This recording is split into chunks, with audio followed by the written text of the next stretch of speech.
Assalamualaikum warahmatullahi wabarakatuh. Perkenalkan, nama saya Rama Febrianti dengan NIM 2411016058. Di sini saya ingin membuat video mengenai tugas mata kuliah Organisasi Manajemen Kesehatan tentang analisis masalah utama yang terjadi di rumah sakit, kemudian dianalisis berdasarkan POAC.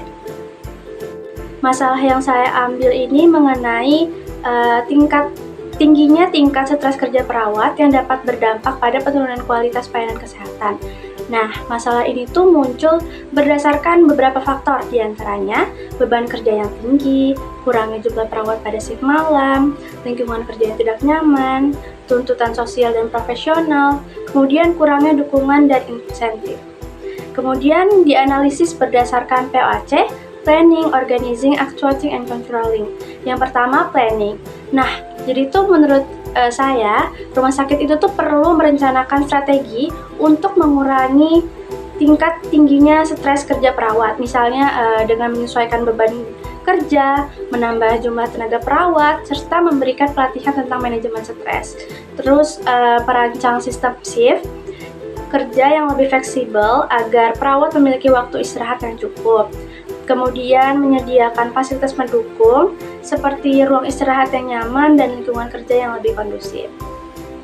Yang kedua, organizing, pengorganisasian. Nah, ini tuh perlu seperti meninjau ulang pembagian tugas perawat agar lebih merata dan tidak membebani individu tertentu. Menyediakan tenaga administrasi khusus untuk menangani dokumentasi dan input data sehingga perawat dapat fokus pada pelayanan sistem. Kemudian, meningkatkan sistem komunikasi dan koordinasi antar unit agar pekerjaan lebih efisien. Kemudian, analisis bagian ketiga, actuating atau pelaksanaan atau penggerakan.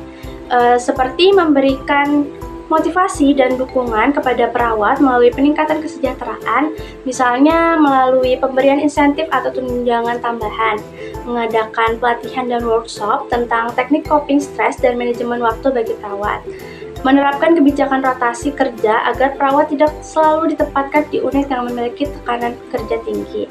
Controlling, seperti pengawasan pengendalian. Nah, ini tuh melakukan evaluasi berkala terhadap kondisi kerja perawat dan dampaknya terhadap kualitas pelayanan. Menyediakan mekanisme pengaduan dan konsultasi bagi perawat yang mengalami stres kerja berat. Melakukan survei kepuasan kerja perawat dan menindaklanjuti hasilnya dengan kebijakan lebih mendukung kesejahteraan. Kemudian di bagian evaluasi tuh dilihat lagi nih apakah cara-cara tersebut sudah efisien. Kalau belum efisien mungkin diberikan lagi saran terbaru. Nah, kesimpulannya, masalah stres kerja perawat di rumah sakit ini tuh terjadi akibat beban kerja yang tinggi, kurangnya jumlah tenaga perawat pada shift malam, lingkungan kerja yang kurang nyaman, serta kurangnya insentif dan dukungan. Nah, dengan pendekatan POAC, rumah sakit dapat merencanakan dan mengimplementasikan kebijakan yang lebih baik untuk mengatasi masalah ini, sehingga dapat meningkatkan kesejahteraan perawat sekaligus menjaga mutu pelayanan kesehatan. Sekian pemaparan materi dari saya, kurang lebihnya mohon maaf. Wassalamualaikum warahmatullahi wabarakatuh.